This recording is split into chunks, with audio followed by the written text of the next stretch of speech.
자, 안녕하십니까. 이슈면의 주식뉴스공장 10월 26일 금요일 모닝브리핑을 시작을 하도록 하겠습니다. 냉탕, 온탕을 하루하루 상승이냐 실적이냐, 실적의 상승과 실적의 부합치가 합의되느냐, 여기에 우리나라 시장도 변동성이 크죠. 미국 시장도 마찬가지입니다. 오늘은 나스닥 3월 이후 최대 반등폭이 나왔습니다. 나스닥이 거의 3% 가까운 상승폭이 나왔고, 러시얼 2000이 2%, MS 마이크로소프트가 실적 상승 전환 부분들을 하면서 인텔이라든지 기술주들이 상승을 주도를 좀 했습니다. 마이크로소프트가 5%대, 거의 6%대의 상승 부분들이 나왔고, 인텔이 4%. 역시 여기에 필라델피아 반도체 지수는 2%대. 마이크로소프트가 클라우드 관련된 부분하고 게임 관련된 부분에서 최대 실적 부분들이 나왔어요. 클라우딩 서비스가 급성장을 하면서 기대치를 웃도는 실적. 이 클라우딩 서비스 급성장, 그 다음에 아마존도 최근에 이제 그것 때문에 상승 부분들을 진행을 했죠. 클라우딩 서비스가 실적을 견인을 하는, 물론 오늘 아마존 같은 경우에는 장 후반에 실적은, 그러니까 매출, 이익은 뭐 EPS가 5.75달러로 시장 예상이 3달러에서 3.14달러인데 실질적으로 예상 3분기 EPS를 보니까 5.75예요. 알파벳도 마찬가지고 시장 예상치가 10달러 선이었는데 정작 발표 부분들은 13달러. 그런데 이익은 좋아졌는데 매출에 대한 실망으로 시간에서는 좀 하락폭 부분들이 좀 나오고 있습니다. 그렇지만 장중에 아무튼 마이크로소프트, 그 다음에 조금 전에 말씀드린 아마존, 이익 부분들은 증가를 하고 있는데 그 두 매체의 중심 포인트는 클라우딩이 리딩을 하고 있다라는 부분들을 첫 번째 얘기를 좀 드려보도록 하겠고, 그러니까 산업이 상당히 좀 빨리 바뀌고 있죠. 지금 우리나라뿐만 아니라 글로벌 전체적으로 중국, 미국, 그 다음에 러시아, 색다른 또 새로운 패권 싸움 부분들이 진행되다 보니까 그런 과도기에는 변동폭 자체가 상당히 출렁거린 부분들이 나올 수밖에 없죠. 거기에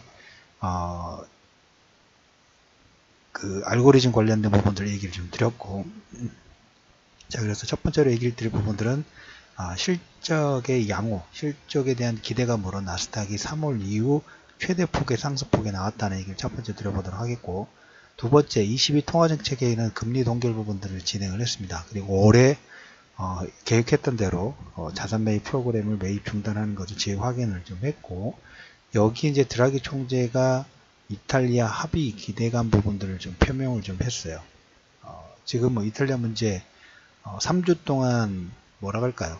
서로 합의 부분들을 도출을 해봐 라는 조정 공고 기간이죠. 3주 내 시간을 3주 정도 지금 벌어놓은 상태다라는 얘기하고, 지금 뭐 22쪽은 그렇게 진행이 됐고, 그 다음에 이제 오늘 10월 26일입니다. 어제부터 중국과 일본 정상회담 부분들이 진행이 되고 있죠. 일본은 미국의 눈치 부분들을 보면서 미국의 압력, 그 다음에 무역 부담 관련된 부분들을 중국과 새로운 협력 관계 부분들을 만들어 보려고 하는 노선 부분들을 좀 만들고 있고, 중국 역시 우리가 5천억 달러의 규모이기는 합니다만은 그 규모가 다른 쪽으로 EU라든지 일본 쪽으로 물량 부분들이 분쇄가 부담이 된다 하면 이거 역시 중국 시장에 또 한 단계 업그레이드를 만들 수 있는 하나의 요건 자체예요. 그 선행 작업 부분들이 진행이 되고 있다는 측면으로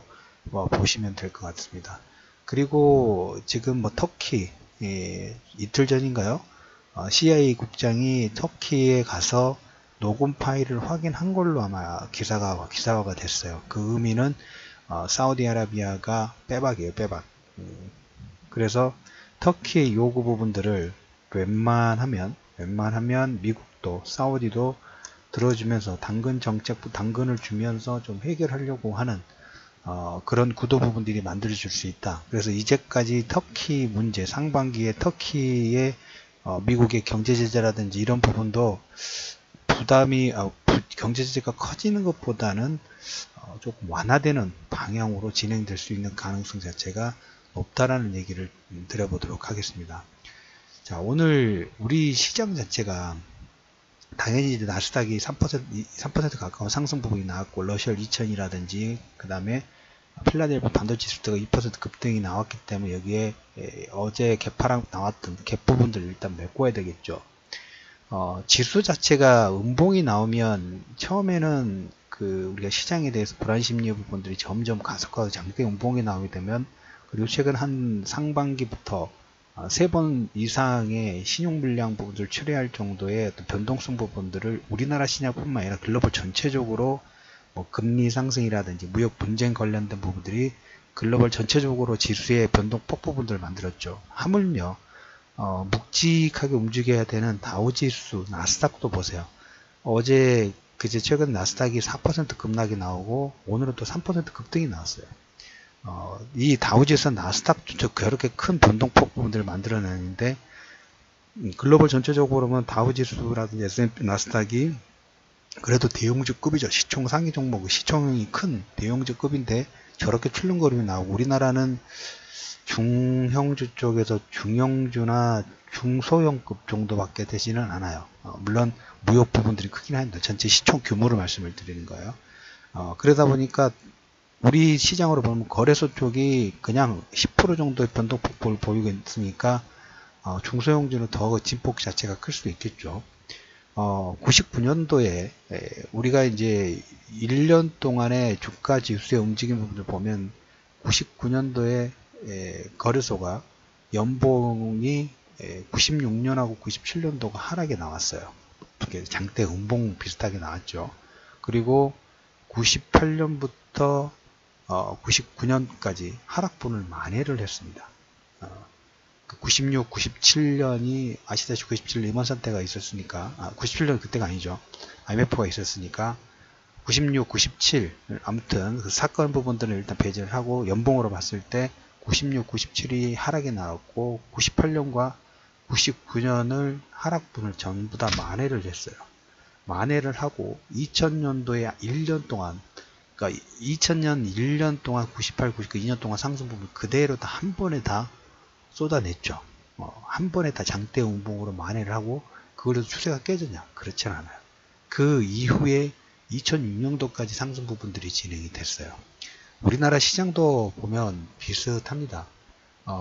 그 2010년도부터 박스권 부분들이 딱 갇혔죠. 2010년도부터 2016년도까지 지수 자체가 박스권에 딱 갇혀 있고, 작년 2017년도에 장대 양봉이 나오고, 우리 2018년도 지금 작년 상승 부분들 그대로 많이 하는, 어떻게 보면 거의 2000 몇 년도입니까? 2010년부터 2016년도까지 6년 동안의 박스권 부분들이 돌파가 나오고, 박스권 상승 돌파가 나오니까 음봉 한 번 나온 거예요. 이 6년이라는 이 박스권 부분들, 일반 개별 종목권도 마찬가지입니다. 플랫폼 차트라고 하는데, 이런 형태가 나오기도 힘들고 저런 형태를 보이는 종목군들은 어떻게 말하면 어떻게 주가 부분이 관리가 상당 부분이 많이 됐다는 측면 부분으로 보셔도 무난한 종목군들이 많아요. 웬만하면 그 6년 7년 동안 박스권 부분들을 견디지 못하겠죠. 그래서 박스권 부분들 돌파가 나와서 상승 부분들을 하니까 그때 장대 양봉을 보고 관심권을 좀 두다가 다시 음봉 보이면 또 시장에서 소외를 받을 수밖에 없겠죠. 6년 7년 가까운 박스권을 보이는 종목군들은 단번에 끝나지 않아요. 시세 자체가 최소한 통계적으로 봤을 때 6에서 70% 이상이 상당 부분 상승이라는 것은 이 목표치 부분들을 가늠하지 못할 정도까지입니다. 일반 개별 종목권들이 그런 성향 부분들을 보여요. 근데 지수 자체가 이런 박스권 부분들을 보이면서 하락 부분들, 박스권을 돌파를 하고 이제 1년 정도 조정 부분들을 받고 있어요. 물론 힘든 구간이겠죠. 하지만 처음에 전략 부분들이 변동사항 부분들이 없습니다. 음봉 보이고 3차 정도 보인다 해서 개별 종목권도 마찬가지예요. 우리나라 지수 자체를 개별 종목권으로 봤을 때 뭐 실적, 실적이라든지 이런 부분에 불안 심리 부분을 가진 거 있을 수 있죠. 삼성전자, 그 다음에 SK하이닉스 실적, 그 다음에 뭐 화학주들 최근에 많이 박살이 났죠. 그 다음에 건설주들, 조선주들. 첫 번째로 이제 삼성전자, SK하이닉스. 물론 제가 작년, 그다음 올해 내내 실적 부분에서 마이너스 되는 요건 부분보다 그 이상의 실적 부분을 낼 수 있을까에 대한 캐스천 부분들이 있다라는 얘기를 자주 드렸죠. 그렇다고 해서 전혀 이 섹터가 그 이상의 실적 부분들을 낼 수 있을까의 부분들은 우리가 D램이라든지 서버 D램이라든지 랜드 플래시 쪽 부분에서 지금 4차 산업혁명 관련된 부분도 5G가 되면 이 물량의 최소 50에서 100% 이상은 증가해요. 가장 기본적으로 실적이 추가적으로 우상향이 될 수 있는 기회는 있어요. 단지 뭡니까? 시간이 필요한 거예요. 시간이. 개별 정보권도 마찬가지예요. 지금 장대 음봉 나왔다 해서 시장 때문에 하락 부분들이 나왔다 해서 이 종목군이 망가지는 거, 시장이 망가졌다고 생각하는 것은 어떻게 보면 당연한 거라고 볼 수 있어요. 근데 그것은 보이는 지표예요. 아무리 이제 이렇게 코멘트를 해도 어차피 다 갈 수는 없습니다. 전에 말씀을 드렸던 그 마라톤 긴 과정 동안 호흡 부분들이 가빠르게 호흡이 힘들 구간이 있을 테고 하면 호흡이 편안해질 구간이 있을 겁니다. 그렇다 그 시장 자체가 실적 자체가 우상향 되는 이 사이클 부분들이 진행되는데 주가가 하락이 되면 여기에서 관점 부분들을 어떤 관점을 가지는가. 주가가 빠지니까 나는 이걸로 끝. 마라톤을 뛰어야 되는데 1km 뛰고 어쩔 수 없이 나고하시는 분이 있을 수 있고 5km 뛰고 나고하시는 분이 있을 거고 20km 하프 뛰신 분이 있을 거고 아니면 마라톤까지 뛰신 분이 있을 수 있어요. 그건 개인 역량이에요. 개인 역량 부분들이기 때문에 하지만 저는 마라톤의 원급 부분들을 계속 가야 된다고 말씀을 좀 드리죠. 우리나라 실적 부분들, 우상향 부분들 계속 유지가 되고 있고 개별 종목군도 개별 종목군의 주가가 힘없이 5일선, 21일선 전저점 깨는 파동 부분들이 나와요. 그러면 그 차트를 보고 모든 걸 판단하는 게 아니라 그 회사의 향후 성장 스타일 부분들, 성장 스케일 부분들, 실적이 더 우상향이 될 수 있는 가능성이 있느냐, 진행이 되고 있는데 주가만 왜곡시켜서 빠지고 있느냐. 만약에 후자의 경우라면 기업의 실적 부분들이 우상향되는 스토리 부분들이라든지 아니면 우상향되는 실적이 찍히고 있는데 주가가 일부러 왜곡시키면서 개인들의 눈을 현혹시키는 움직임이 나온다 하면 그것은 매도의 구간이 아니라 그대로 물량 부분들 홀딩하거나 없는 자금이지만 추가적으로 접근 부분들을 한다든가 이런 식의 대응 부분들이 진행돼야 되겠죠. 현재 시장도 마찬가지예요. 종목이나 지수나 글로벌 전체 내 매크로 부분들은 다 동일합니다. 그래서 우리나라 시장 부분들 현재 하락 부분들이 쭉 빠졌죠. 2060선. 2100선 플러스 마이너스 20포인트, 오늘 2060선입니다. 여전히 코스닥, 코스피 레버리지 그대로 홀딩 기간입니다. 올해 2018년도 내내 음봉 나왔다 해서 관점 부분들 바뀌지 않아요. 물론 여기에서 박스권 6년 상승 부분들을 작년 한 번 동안 박스권 상단 돌파하고 박스권 일반 개별 종목도 마찬가지죠. 상단 돌파하면 잠깐 한두 번 정도 그 폭이 올해 알고리즘에 따라서 이렇게까지 오버슈팅 부분이 나오지 않아야 되는 불구하고 오버슈팅이 좀 크게 나왔죠. 그것은 시장에 어떻게 보면 이제 특이사항이라고 들 수 있어요.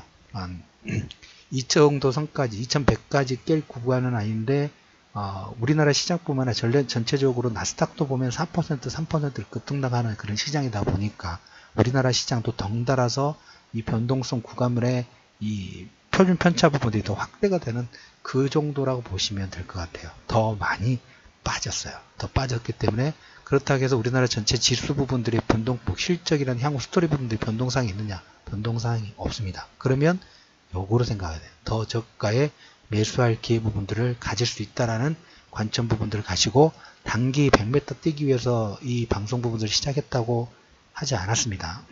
중장기 마라톤을 뛰기 위해서 뛰고 있는 그 다음에 호흡 조절 부분들을 하고 있는 그런 과정 중이니까 너무 거기에 힘들어 하지 마시고 물론 힘들겠죠. 힘들지만 잘 견뎌 주시고 우리나라 실적 지금 저점에서는 절대 긍정적으로 보이지 않아요. 음봉일 때는 아무리 제가 긍정적인 얘기를 하더라도 한쪽 귀로 듣고 한쪽 귀로 흘러나올 수밖에 없어요. 그런 와중에도 계속 코멘트를 드리는 부분은 100분이 들으셔서 한두 분이 그 긍정적인 포인트에 힘을 내실 수 있다면 그거로 만족할 수 있다라는 어떻게 보면 마라톤은 다 뛸 수는 없다고 말씀을 드렸죠. 거기 호흡 조절 부분을 잘 하신 분만 뛰실 수 있다라는 얘기를 좀 들어보도록 하겠고, 필라델피아 반도체 지수가 2% 상승, 그 다음에 마이크로소프트가 실적이 5%대까지 상승이 나오고, 아마존도 클라우딩 서비스 부분들이 시장을 견인을 하는데, 현대차는 어닝 쇼크가 나왔죠. 최대 영업이익 대비 10분의 1 토막이 나왔어요. 지금 어떻게 보면 현대차가 방향 부분들, 공유경제라든지 이거 관련돼서 많은 얘기를 좀 드렸어요. 준비 부분들을 하고 있고, 현대차하고 삼성과의 제휴 관련된 부분들이 조금 진행이 되고 있어요. 이제 조금 정신을 차린 것 같은데 지금도 느려요. 더 빠른 투자 확대 부분들의 공유경제, 전기차 쪽, 뭐 수소차 부분들 나가고 있긴 합니다만은 조금 나쁘지는 않은데, 그래도 수소차의 드라이브 부분들을 걸면 전기차는 단거리, 그 다음에 수소차는 중장거리용의 어떤 공유 플랫폼 부분들을 만들 수 있는 요건 자체가 되지 않을까. 그런데 너무 내연기관 쪽에 집중이 돼가지고 그 부분이 좀 아쉬워요. 그래서 시장의 흐름 부분들을 어떻게 잡느냐에 따라서 그 클라우딩 쪽과 현대차 내연기관 쪽이 떠오르는 사업군과 떨어지지 못하는 사업군이 약간 이렇게 편차 부분들이 좀 있죠. 그래서 개별 기업들도 마찬가지죠. 삼성전자라든지 하이닉스, 지금 실적이 SK하이닉스가 어제 최대 실적 부분들이 나왔죠. 괜찮아요. 물론 작년하고 올해 초 계속 삼성전자, SK하이닉스 마음에 안 듭니다. 그것은 그 이상의 실적 부분을 낼 수 있을까에 대한 부분에서 제가 계속 퀘스천을 가졌던 거지, 이 4차 산업혁명 계속 뭐 1년 더 계속 얘기를 드리지만 지금 여러분들 바로 와닿지 않죠. 왜? 기본 플랫폼이 아직 안 깔렸기 때문에. 기본 플랫폼이 깔렸을 때 이 소비 속도 부분들은 우리가 현재 사용되고 있는 모든 D램이라든지 랜드 서버 D램이라든지 여기에 그 다음에 뭐 MLCC 등등, 물론 시스템 반도체 쪽도 조금 더 커져야 되긴 합니다만은 이 산업군 자체도 기본 현재 1이라면 최소 1.5에서 2배 정도의 시장 자체가 커질 수밖에 없는 구조이다. 그러면 그때 삼성전자, SK하이닉스 그때 실적 부분들이 어떻게 될지를 여러분들이 상상을 해보시면 또 하나의 그림 부분들이 그려지지 않을까 라는 코멘트를 드리면서 D-11일입니다. 10월 26일 이슈메라 주식 뉴스공장 모닝 브리핑을 마무리하도록 하겠습니다.